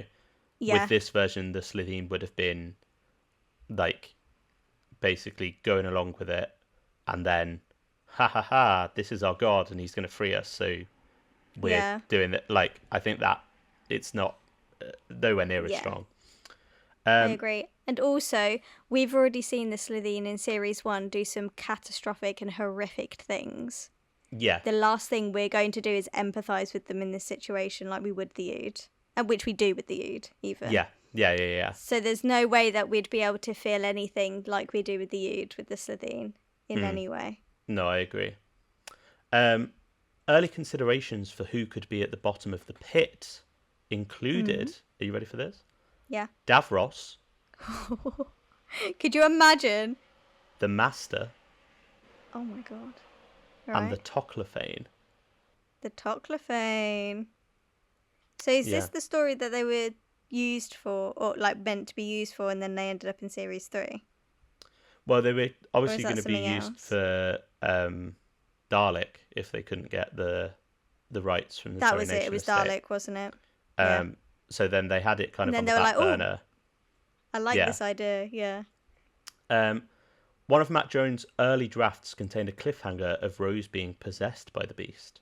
This was discarded by Davies as he didn't like how this led into her being in a dream sequence subplot for the following episode. Yeah, no, I don't know how I feel about that. Very different. The reason that the Ood were given facial fronds and translation devices is to avoid the need for a mouthpiece animatronic. Nice. So they were just like, just cover up the mouth. We don't have to, build anything for that. The Impossible Planet was the first episode to have its next time trailer play after the credits in a 2-part story, as there were complaints about the previews spoiling the second part, so viewers could switch off if they didn't want to be spoiled. All of Series 1's episodes had the next time trailer immediately afterwards, and Rise of the Cybermen just didn't have one. Did it not? No, I had to go and check this. It doesn't have one. It just has a to be continued, and then you get the credits. When aired in Canada on the 4th of December 2006, The Impossible Planet was treated as a mid-season cliffhanger, with the Satan Pit and the rest of the series not airing until the 15th of January the following year, after a 6-week hiatus over the holiday period. That would be mental. At least they had a next time trailer. Yeah, they're true. So the Ood were named by Russell as a deliberate contrast to his typical ostentatious alien names. That's Ood. That's Ood. Due to tight budgets, Russell was considering having Satan appear as a creepy child rather than the CGI beast. Yeah. The money was found by cutting the planned Jathar sunglider sequence from the finale, which is why they instead have Jake come, or we could just take the lift. Yeah. In my terrible Geordie accent there. I was going to say, that's probably the worst accent you've ever done in my presence. Wow, that's rude. Way. No, but you apparently you can't do a Geordie accent. You can Oh, do every man. other accent in the world. Yeah, I do struggle with Geordie. I was saying this to someone the other day, and they made a good point saying that it's not too dissimilar from a Brummie accent. So you should be good at it then. No, but I think I just slip into my own accent instead. Yeah. Yeah, but you don't sound like a Brummie to me. Yeah, but I've got that's what I hear every day, you know. Yeah. Anyway, here's an interesting one. The post-production work for this story was being done right up until the 11th hour. So much, not the Series 5 episode. I mean, I knew what you were going to say. So it was done right up until the 11th hour. So much so that the Satan Pit almost missed its transmission date. Really? The episode was delivered the Friday before it went out. So it was delivered, done on the Friday, and it went out on the Saturday. Sometimes I love how late Doctor Who is and how like close it comes. Well, I bet Russell was having kittens. Yeah, it's because this was the last story to be filmed. In the block, wasn't it? In the block. So, but obviously has quite a few VFX. So they were like... Yeah. Yeah. Coincidentally, the episode was broadcast in the week of 6th of the 6th, 06. I like what you did there. And during the TARDISode prequel for the story, a display shows SB6, as in Sanctuary Base 6, changing into the number 666. Nice. Which is cool. Which is very cool. The design for the beast was inspired by both Tim Curry's Lord of Darkness from Legend and the paintings of comics artist Simon Bisley, as requested by Russell. Now I'm going to share my screen with you so you can have a look at this. Oh, Rachnos? It's just a red man. What do you mean Rachnos? It looks like if you get rid of the horns, does that not look like the Rachnos upper body and head shape and teeth? I think he looks a bit like Hellboy. I don't know what Hellboy is. Yeah, I didn't think you would. Anyway, this is some stuff from Simon Bisley. Oh, nice. Look. Yeah. Oh, that one, definitely, yeah. Yeah. But yeah. Yeah, that one, I see it. I see that last picture you just showed me. Mm-hmm. Oh, I kind of wish that it had like a little gremlin on its back or something. Gremlin? Oh, shut up. Not another one. Not another one. Not another one. No, another one. What is it? I also say that. Ugly. Ugly. Yeah. All right, there's no E, there's no extra E, it's gremlin, and there's no U in... It should have had a little ugly gremlin. Ugly gremlin. So, the mill offered its entire staff the opportunity to design the creature, and the successful submission came from artist Grant Bonzer, who was working in the company's dispatch department. I love that. Yeah. That makes me happy. But he went on to do more stuff with Doctor Who, I think especially in the Capaldi era. Okay. Like, he did concept art for the ship in World Enough in Time, the moon spiders from the Kill the Moon, I the love little the moon wood spiders. The wood lice from Knock Knock. Yeah, some really, really cool stuff. The final version was much smaller than RTD had originally envisioned, having imagined a creature so large that the Doctor would mistake its eyelid for part of a cave wall. Yeah, but that couldn't happen though, could it? No. it's How can he? It would have a conversation with an eyelid. Depends how big the So clip is. it depends if it was like that, and it's like, ooh, and then he like backs up and then and it's he's like, hey. yeah, I see. So the villain from the series 1 finale of Torchwood is called Abaddon, and he is strongly implied to be the son of the Beast. Now, Abaddon is one of the names that the Ood suggest for the Beast in this story, and it's Nice. direct translation. It's a Hebrew word. It means destruction or doom. Nice. There you go. The passage that Jefferson recites as the crew mourn Scooty's death is from Thomas Babington Macaulay's 1842 poem Horatius at the Bridge, which is apparently best known as the favourite poem of one Winston Churchill, who had it memorised in its entirety. It depicts a single Roman soldier standing ready to hold back an entire army at the bridge, defending the city even with his escape route destroyed. Any parallels there to a certain doctor, maybe? Billy Piper's ex-husband, Chris Evans, was planned to voice the Beast. That's Now, insane. and Gabriel Wolfe was only cast after the story had been filmed. I couldn't find a source for this. Right. Because at first I was like, oh, maybe they were still married at the time, like it's before they divorced, and it was like we'll get Billy, can you get Chris in? But they divorced or they split whilst filming series 1. Yeah. So then I was like, oh, is it like a joke that we'll hire your ex as the devil? Yeah. But apparently they get on quite well. They've got like quite an amicable relationship. So I don't Right. And Chris Evans, to my knowledge, isn't an actor. No, he's not.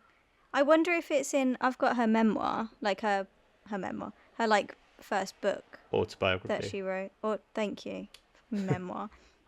I've got her autobiography, so I might have a reread of that and see if it says anything in there. Yeah, I don't know. But that's interesting, I guess. Yeah.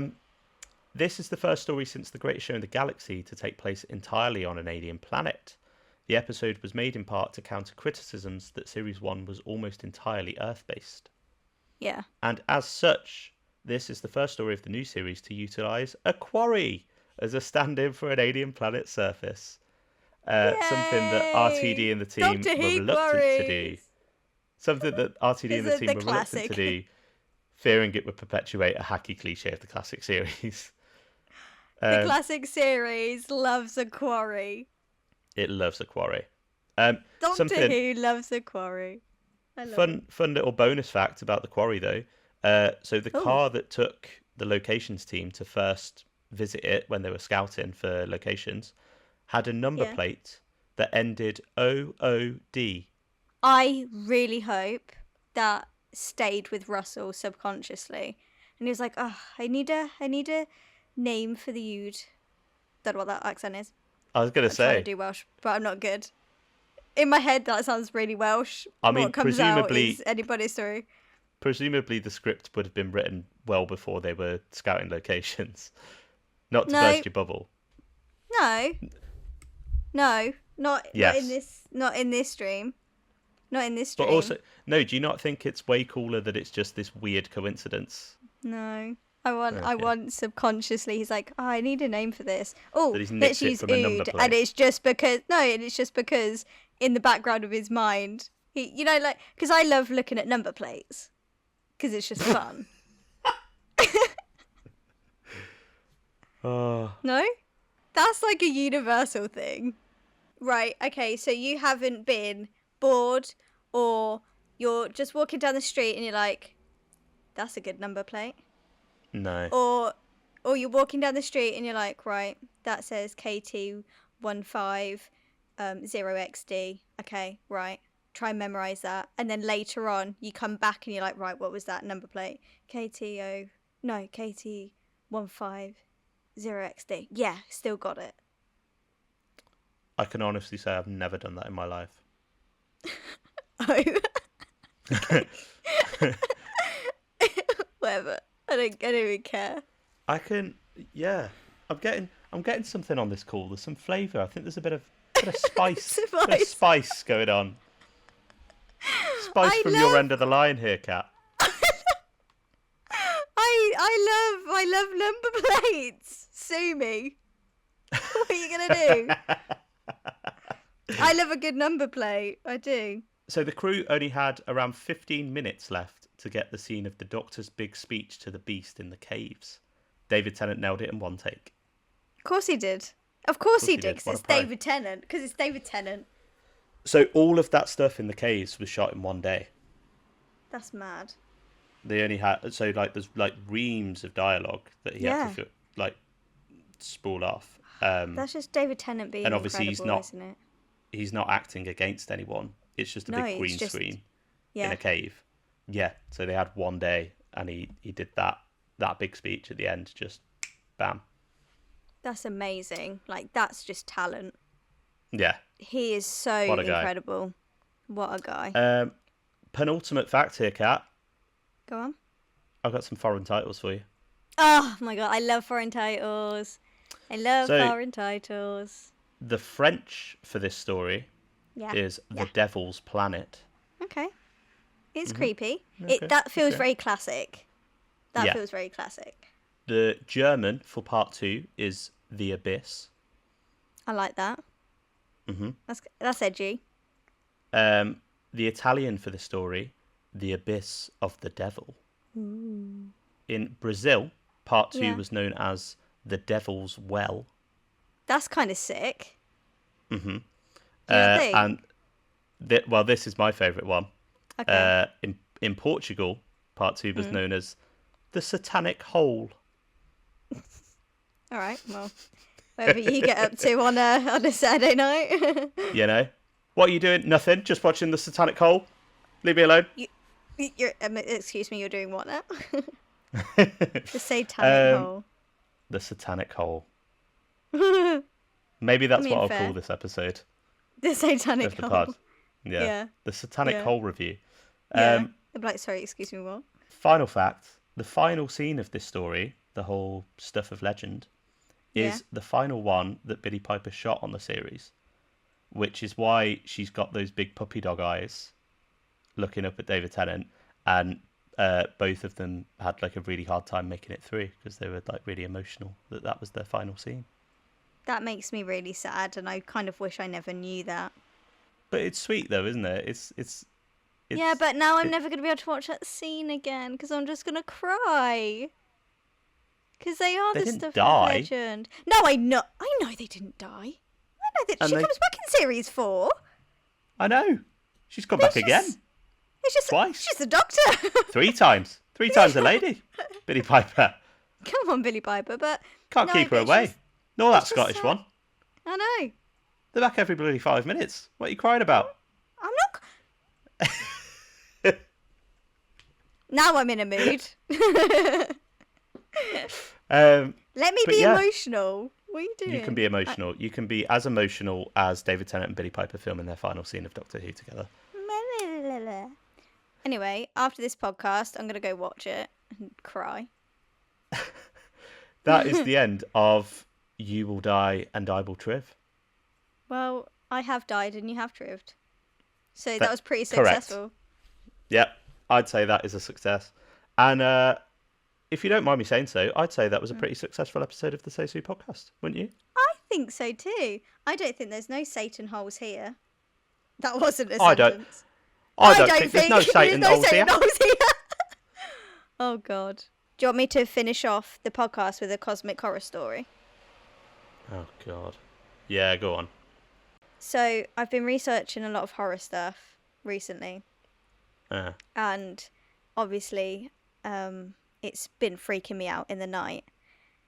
And I heard something drop while I was in bed, about 11 o'clock, so it was really dark. And I was like, great. So I've got some sort of little devil thing running about the living room. Cool. Gibson was in bed with me, my cat, so it wasn't Gibson. So I was like, okay, big girl pants on. Let's go and investigate what that noise was. Couldn't see anything in the living room, couldn't see anything in the kitchen. I live in flats, so I was like, okay, upstairs must have dropped something. they drop things, like, it must be that. Mm-hmm. Got in from being in London yesterday, walked into the kitchen and saw this round ball thing on my kitchen floor. I went, what on earth is that? And it was my spearhead from space, Auton eagle moss head. So I turn around to look at my collection shelf. There's a big gap on my Third Doctor and Auton display. And the Auton figure is stood upright on the bottom shelf. And the head was in the kitchen. I thought I'd been robbed. And someone had come in and stolen my novel. Or, like, stolen bits off my collection shelf. So I start having a panic attack. That's so funny. I've been burgled. They've stolen my Target book. Yeah. TV and the PlayStation and everything. It's still there, but they've stolen my most prized possession. Yeah, well, it's my Auton Invasion rare novelisation that I couldn't see, and that's what left the gap. And my big Auton, had fallen, like, on its face, and then that eagle moss was on the bottom shelf. So I came running over, having a panic attack, crying, thinking that someone had been messing with my display and stolen some things. But it turns out that bump in the night was my novelisation decided to randomly fall over, knock my eagle moss off the shelf. It must have, like, hit its neck on impact. Its head jumped from here all the way into the kitchen, and I just hadn't noticed. And I'm like, that is wild. So the real horror here isn't that something woke you up in the middle of the night and things fell over without any kind of interference. The horror is the fact that your figure broke. Yeah. But it was horrifying. Yeah, it woke me up in the night, and I was like, well, I'm going to die, clearly. But no, it was just my little eagle moss who died. Anyway, if you enjoyed listening to... Well, I'm glad that everything's still there. Nobody's stolen any of your collection shelf. And also that there aren't any ghosts, apart from the one behind you on camera. Yeah, don't, because I already had to move myself because of that. So don't. Thank you very much for joining us. If you have enjoyed, please consider giving us a like, share, subscribe, follow on your podcast platform of choice. If you would like to support us any further, we also have a Patreon service where you can join us over there for exclusive bonus podcasts and other content. We've got a commentary track of the TV movie that's been up recently, as well as lots of other commentary tracks. We've got, what else we got over there, Kat? You'll find bonus podcasts where we talk about other little bits and bobs. We have our 8-track where I'm starting with Paul McGann and Charlie, and we're working our way through those, which are super duper fabulous. And if you want to hear our thoughts on those, you can check them out on the Patreon. Absolutely. And we've got lots more exciting things coming your way. I also released, I didn't tell you this, I released an outtake from our episode that we did with Josh Carr, where you were telling your Winnie the Pooh story about the Tigger toy. Great. Which, yeah, that's gone up there as an outtake. So if you like Kat's little tangents, such as the ghost story that you just heard, go over there, check out some exclusive outtakes, because I'm going to make that that's going to be a thing now, isn't it?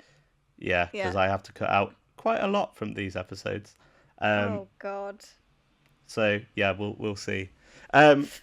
If you'd like to get in contact with us, you can drop us an email at thesayshwhopod@gmail.com.